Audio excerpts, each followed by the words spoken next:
Video بنانے کا مقصد یہ ہے کہ لوگ کہتے ہیں کہ یہ شیعوں کا جھوٹ اور افطرا ہے، شیعہ جھوٹ بولتے ہیں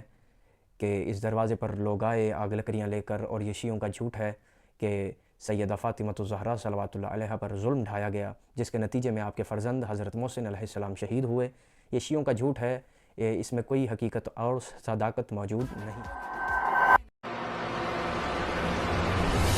ہمارے نبی کو گزرے چند روز ہی ہوئے تھے کہ کچھ لوگ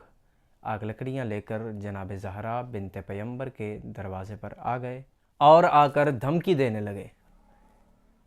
یہ وہی دروازہ تھا جہاں پہ نبی مکرم صلی اللہ علیہ وآلہ وسلم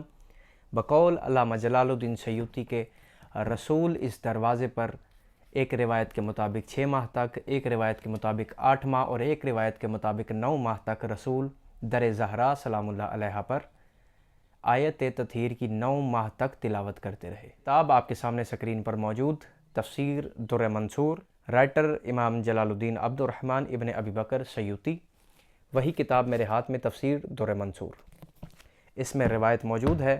صفحہ آپ کے سامنے، رسول اس دروازے پر جب بھی گزرتے رسول آیت تطہیر کی تلاوت کرتے،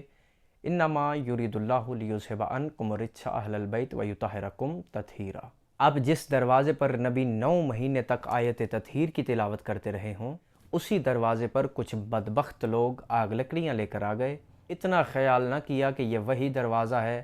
کہ جہاں پہ ہمارے نبی، جن کی ہم امت ہیں،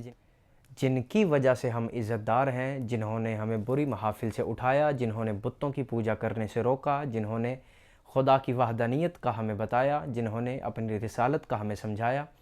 جنہوں نے ہم تک علی کی ولایت پہنچائی، اتنا خیال نہ کیا کہ دین میں جس کی محنت ہے، اسی نبی کی بیٹی کے دروازے پر یہ بدبخت لوگ آگ لکڑیاں لے کر اکٹھے ہو گئے۔ بنت پیمبر سیدہ فاطمۃ الزہرا صلوات اللہ علیہا کے دروازے پر آگ لکڑیاں لے کر اکٹھے ہو گئے اور دھمکی دی کہ نکلو گھر سے باہر ورنہ ہم گھر کو آگ لگا دیں گے۔ ویڈیو بنانے کا مقصد یہ ہے کہ لوگ کہتے ہیں کہ یہ شیعوں کا جھوٹ اور افطرا ہے، شیعہ جھوٹ بولتے ہیں کہ اس دروازے پر لوگ آئے آگ لکڑیاں لے کر، اور یہ شیعوں کا جھوٹ ہے کہ سیدہ فاطمۃ الزہرا صلوات اللہ علیہا پر ظلم ڈھایا گیا، جس کے نتیجے میں آپ کے فرزند حضرت محسن علیہ السلام شہید ہوئے۔ یہ شیعوں کا جھوٹ ہے، اس میں کوئی حقیقت اور صداقت موجود نہیں ہے، یہ شیعوں کی گری ہوئی بات ہے۔ تو دلیل آپ کے سامنے اہل سنت کی معتبر ترین کتاب، کتاب الملل والنحل، وہی کتاب میرے ہاتھ میں جس کے رائٹر علامہ شہرستانی، الملل والنحل، صفحہ نمبر ہے اس کا 97 اور وہی صفحہ آپ کے سامنے موجود ہے، صفحہ نمبر 97۔ روایت ہے کہ ایک نامعلوم شخص کی بیعت کے روز ایک نامعلوم شخص سیدہ زہرا صلوات اللہ علیہا کے دروازے پر آیا اور اس نے دھمکی دی اور سیدہ پر ظلم ڈھایا، جس کے نتیجے میں نبی کی بیٹی کا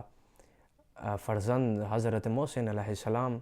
شہید ہوئے۔ یہ اہل سنت کی کتاب کوئی شیعہ کتاب نہیں، یہ شیعوں کا کوئی جھوٹ، کوئی افطرا نہیں ہے۔ ربیع الاول کا مہینہ ہے، مجھے میرے پیارے نبی خاتم النبیین، خاتم الانبیاء صلی اللہ علیہ وآلہ وسلم کی عزت اور عظمت کی قسم ہے، اتنی ہی بڑی مظلومہ ہے کائنات کی نبی کی بیٹی، اتنی بڑی مظلومہ ہے کہ جیسے ہی نبی کی آنکھیں بند ہوئی، اس امت کے بدلتے ہوئے رنگ دیکھے اس بی بی نے، نبی کی اولاد نے اس امت کے بدلتے ہوئے رنگ دیکھے۔ لوگوں نے پرواہ نہیں کی کہ یہ اس نبی کی بیٹی ہے جو کائنات کا سردار ہے، جن کی وجہ سے ہم عزت دار ہیں۔ میرے پاس لفظ نہیں کہ میں کیا کہوں اس بی بی کی مظلومیت میں، کیا بیان کروں اس سیدہ کی مظلومیت۔ یہ بی بی آج بھی بہت بڑی مظلومہ ہے، یہ بی بی آج بھی بہت بڑی مظلومہ ہے۔ کوئی نہیں جانتا کائنات میں کتنی زخمی تھی، کتنا انہوں نے مارا تھا، کوئی نہیں جانتا کتنا درد تھا اس بی بی کو، کوئی لفظ نہیں میرے پاس۔ میں صرف اتنا کہوں گا، اشہد ان سیدہ فاطمۃ الزہرا صدیقۃ الکبریٰ